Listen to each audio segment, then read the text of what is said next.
kecil dulu ya, seneng banget kalau di sekolahan kan biasanya gini nih, ada waktu slow sedikit, Bu Guru bilang, yuk kita nyanyi bersama, siapa yang berani untuk maju ke depan untuk bernyanyi? Pasti aku bilang ini, saya. Oh, paling. Lagu andalanku ini.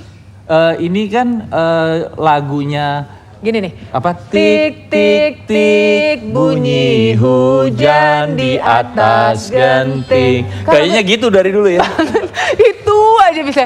Tik tik tik bunyi hujan gitu doang. Gini sama gini. Iya. Betul gak Tapi sih? ini benar-benar lagu yang memang waktu anak-anak yang hidup di era 80-an pasti akan familiar dengan lagu ini ya. Nah ini tadi Mas Jubing Kristianto yang baru main dan ternyata bunyinya itu bisa berbeda-beda ya Mas ya. Betul. Ya bisa yang ada nuansa popnya, nuansa rocknya pun bisa sebenarnya. Jazzy pun jadi bisa. Nah pemirsa Coffee Break hari ini kenapa ada Mas Jubing dan juga ada musik, ada lagu anak-anak. Karena nanti kita akan ngobrol-ngobrol, ada perbincangan tentang bagaimana mengasah kreativitas anak mungkin lewat musik. Betul. Juga ada kompetisi yang sekarang lagi marak ya Zeti ya. Betul sekali. Bukan hanya itu saja kan kadang-kadang kita juga berharap anak kita menjadi seorang dai. Itu juga sekarang ada kompetisi agar mereka bisa menjadi anak yang paham atau tahu tentang agama pemirsa. Dan yang pasti sih menggali bakat anak yang paling penting. Betul. Karena kadang-kadang orang tua gini loh. Aduh, anak saya bisanya apa ya? Akhirnya semua dimasukin ya Mas, dari nyanyi, segala macam kegiatan. Segala macam kegiatan ya Mas ya. Juga, betul. Juga ini tanggapannya Mas Jubing gimana dengan kalau misalnya orang tua yang sugabruk dia dilakuin buat anak? Mungkin kalau menurut saya sih yang paling diminati anak apa itu yang orang tua support. Betul. Kita tahu dari mana anak kita minat dengan hobi atau bakat itu. Mas. Biasanya kalau patokan yang paling gampang dia kelihatan kan kalau sehari-hari dia paling sukanya tuh di apa gitu. Misalnya, dia happy gitu melakukan. Kalau dia olahraga dia senang sekali main futsal misalnya. Oh berarti ini dia masih senang olahraga. Di olahraga. Tapi boleh nggak sih Mas? Aku dengan 3 anakku ini kan juga dulu waktu aku kecil juga orang tuaku tuh membiasakan aku untuk punya aktivitas full setiap hari. Jadi aku berpikiran gini, ya sudah deh anak saya biarkan saja semua cabang kegiatan apapun itu yang buat saya positif, saya ikutin aja semuanya. Biar nanti dengan usianya mereka bertambah usia mereka akan berkembang dengan sendirinya. Saya rasa itu ada benar ya, memang cobain dulu semuanya memang. Betul. Semua cobain, tapi pada akhirnya nanti mereka pasti akan ada beberapa hal yang mereka suka dan ada beberapa hal yang mereka enggak. Aduh, saya males deh mah untuk ini gitu kan.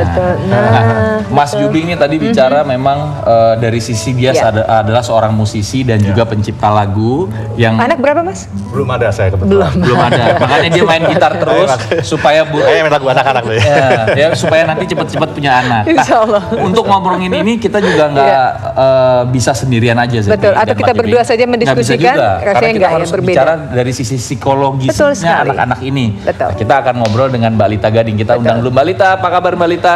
Baik. Mbak Lita sehat ya Mbak, cantik sekali. Sini sehat. Monggo saya di sini. Di tengah sini. Biar bisa saya apit ya. Oke, baik pemirsa, jika kita berbicara mengenai apa sih harus kita lakukan sebagai orang tua agar kita tahu potensi apa yang dimiliki anak kita dan juga tidak ada banyaknya waktu yang terbuang hanya karena keinginan atau ambisi dari kita sebagai orang tua.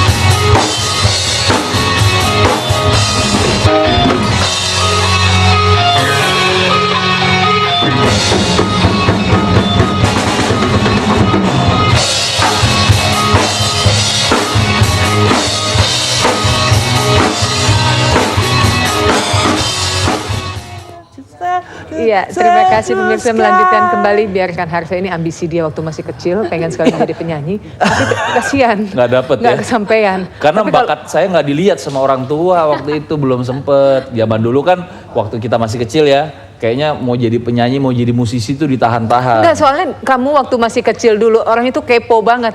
Yang berantem tetangga sebelah kamu yang ikutan. Iya. Ingat gak sih kejadiannya setiap hari berantem mulu kerjaan kamu? Gimana orang tua kamu bisa melihat bakat kamu demennya berantem? Bener. Aduh bahaya banget, bahaya. Nah tapi gitu kita lihat tadi ya bagaimana seorang anak dibiarkan bermain drum. Betul. Terus dia main gitar sudah bisa bawain salah satu lagu dari Guns N' Roses. Betul. Bermain drum juga ternyata kalau mungkin itu adalah bakat ya Mbak Lita ya. Betul, Kita lihat di situ ya. Betul, iya, iya. Kalau bakat itu memang kan bawaan, ya. Iya. Kalau bawaan, jadi tanpa kita Asah bentuk apapun. gitu ya, itu dia sudah muncul sendiri gitu. Tinggal orang tua yang harus jeli melihat nih anak kelebihannya ada di mana. Nah itu gitu lah. Tapi bagaimana? Jadi mau tanya, nggak apa-apa. Saya jadi bingung. Soalnya gini, kita berdua orang tua ya. Iya, iya. Jadi makanya kita juga masih orang tua muda gitu. Kita kadang-kadang takut salah. Iya, iya, Nah, iya. kalau kita lihat sekarang ada ajang kompetisi anak-anak Iya, ya, iya, iya. nyanyi, terus nari, terus yang macem-macem. Itu Betul. dari sisi psikologi itu gimana sih sebenarnya kalau dilihat? Nah betul, ini juga saya sekalian mengomentar sedikit ya. Masalahnya gini, kalau mengenai bakat dulu, bakat anak nggak usah susah-susah deh. Sekarang banyak psikolog kok yang bisa mengetes tentang anak ini Talenta bakatnya ada di manusia. mana. Ya. Namanya tes bakat prestasi. Iya. Itu bisa kita kalau memang kita rancu atau confused gitu, silakan datang ke tempat yang memang kompeten di situnya ya. Tapi dengan usia berapa? Tapi sebelumnya gini Mbak, ini bukan hanya pertanyaan saya berdua Harsha Ya, aja. betul. Kita buka line telepon interaktif Oke. juga ya kepada keluarga Coffee Break di luar sana yang juga ingin bertanya lebih jauh mengenai talenta atau bakat yang dimiliki anaknya. Silahkan di 299 411 84 85 belum dulu ya? 85 belum. masih. Oke, 299 411 84 85. Nah, Oke. itu dia. Nah, ini kita terusin lagi. Betul. Kan tadi dibilang bakat anak nggak usah dipaksain, Betul, akan betul. terlihat dengan sendirinya. Sendirinya, betul. Nah, apakah si anak ini Iya. kadang-kadang kan ada anak yang malu-malu, Benar. perlu bantuan untuk membuka diri Betul. mereka. Iya, Ini betul. gimana kalau Nah, seperti ini? kembali yang namanya anak-anak itu tanggung jawab orang tua. Jadi Iya. orang tua itu harus jeli bagaimana tingkah laku si anak itu sedini mungkin, gitu ya. Jadi orang tuanya yang harus, aduh nih anak kemana sih? Kalau memang nggak bisa ya udah kembali kepada psikolog. Ya, jadi itu kita bisa tahu oh ini anak bakatnya di seni. Nah, tinggal orang tua seninya itu di bidang apa, Ya, gitu seni loh. soalnya luas ya. Betul, seni di bidang apa? Bukan menggambar kah, atau menari, atau menyanyi dan sebagainya. Itu yang kita asah gitu. Betul. Kita kerucutkan lagi dia talentanya ada di mana gitu kan. Nah, sekarang mengomentari tentang ajang bakat itu. Iya. Nah, yang saya lihat sekarang ini, ajang bakat itu dia tidak melihat dari kategori usia. Iya. Itu yang confused. Jadi tidak bisa dipaksakan anak usia 6 tahun dilombakan atau dikompetisi dengan anak usia 20 tahun. Iya. Nggak mungkin dong. Sorry, dari sisi usia aja sudah berbeda, pengalaman sudah berbeda, Ya. dari sisi emosionalnya juga berbeda, dari Style, gaya pun berbeda. betul, kemampuan tentang interpersonalnya, tentang kinetiknya, tentang musikal dan sebagainya, itu sangat berbeda gitu. Makanya saya kalau diminta untuk menjadi satu juri dalam pemilihan anak-anak, misal contohnya adalah modeling, saya akan selalu mengatakan saya tidak akan pernah menilai anak-anak itu dengan gaya seperti Tante Arsetinya, dengan anting yang besarnya, dengan Tapi sepatu justru tingginya. dengan kepolosan dia. Nah. Pose pun nggak harus layakkan seorang model kok. Betul. Kelucuan mereka itu Waktu ya. itu kita sempat undang anak-anak Spontanitas. kecil ya. Ya, Anak-anak kecil mereka pose. Nah. Arzeti berpendapat bahwa jangan dipaksakan. Betul. Mereka harus seperti orang dewasa. Betul. Lucu-lucunya anak-anak yang harus Lucu-lucunya diangkat. anak-anak. Benar ya? Tapi yang terjadi orang tuanya yang salah kaprah. Tapi ini orang tua pengen tahu Mbak, biar mereka nggak salah kaprah. Angkat telepon dulu boleh? Boleh, Baik, kita silakan. angkat telepon dulu ya. Baik, kita Aduh, terima teleponnya saya dari Mas Didi gregetan Sarif. masalahnya. Assalamualaikum, selamat pagi Mas Didi. Halo. Selamat pagi Mas Didi. Mas Didi, halo selamat pagi. Mas Didi. Selamat pagi. Ya, Ya. silakan pertanyaannya Mas Didi. Ini mau nanya tuh anak usia 2 tahun ke atas itu bisa diketahui bakatnya atau belum ya Teh? Anak Anak usia laki 2 2 tahun tahun ya. ke atas ya. Baik, nanti akan dijawab sama Mbak Lita Gading ya Mas. Ya. Terima Makasih kasih Mas teleponnya, Didi. Mas. Iya. Oke Mas Didi, makasih pertanyaannya bagus. Usia 2 tahun. Ya, 2 tahun. 2 tahun itu sudah bisa ngomong ya, mama, papa, betul. dan dia sudah bereaksi tentang Ya. motorik dan sebagainya. Itu sudah terlihat Pak. Apakah dia senang mencoret-coret dinding, ataukah mungkin dia suka menendang-nendang, atau dengan motorik fisiknya yang berjalan gitu ya, atau mungkin secara verbalnya dia bagus. Nah itu yang Bapak harus jeli melihatnya, gitu. Karena tidak mungkin yang namanya anak itu bisa meminta kan gitu loh. Saya mau drum, anak umur 2 tahun kan nggak mungkin. Jadi kalau memang Bapak kalau memang Bapak confused atau bingung, silahkan Bapak datang ke psikolog atau ke ahlinya deh, gitu loh. Dan juga katanya kalau kita bisa melihat apa sih kemampuan anak itu bisa dilihat dari auditori, listener mereka, apa visioner ya Mbak ya? Ya visioner dari visual juga bisa, dari kinestetik juga bisa, ya. Itu kecerdasan tentang kecerdasan apa namanya yang bisa diterima oleh anak-anak.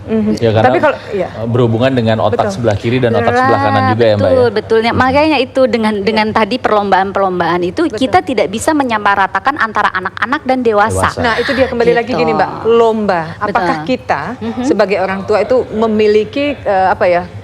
Bagus untuk memberikan kesempatan mereka untuk lomba. Tapi kalau kita lihat artinya mereka harus berani kompetisi. Wajar nggak dengan usia mereka kita haruskan mereka untuk bisa berkompetisi? Sekarang yang kita tidak bisa menyalahkan siapa yang salah ya dalam hal ini. Tapi memang yang namanya kesempatan itu boleh-boleh aja. Monggo. Tapi dengan cara jangan terlalu mengeksploitasi. Kamu harus menang, Nak. Nah itu membebani gitu kan. Membebani. Jadi si anak juga yang tadinya dia happy gitu menjalankan itu kok jadinya beban loh. Saya harus menang gimana caranya gitu padahal kan. Yang intinya bukan menang. Betul. Kalau menang nanti mama kasih uang gitu. Iya. Bener-bener. Atau kalau enggak dikasih mainan ya. Atau kita jalan-jalan ke Disneyland. Nah nanti kita akan membahas lebih banyak lagi pemirsa sama Mbak Lita juga dengan ada beberapa tamu lagi nanti yang akan ngobrol bersama kita juga. Kita akan kembali lagi dan pasti lebih seru ya Zeti ya. Betul sekali. Dan masih membuka line telepon interaktif di 299411848. Kita beri sebentar ya saya. Tetap bersama kami tentunya dalam Coffee Break. Ya, kita kembali lagi di obrolan tentang menggali bakat anak. Nah, ini saya barusan dapat telepon bagaimana anaknya ditawarin untuk ikutan sebuah kompetisi. Saya bilang itu mah terserah anaknya aja lah, ya kan? Telepon dari tadi masuk terus ya? Iya nih telepon dari tadi masuk mulu.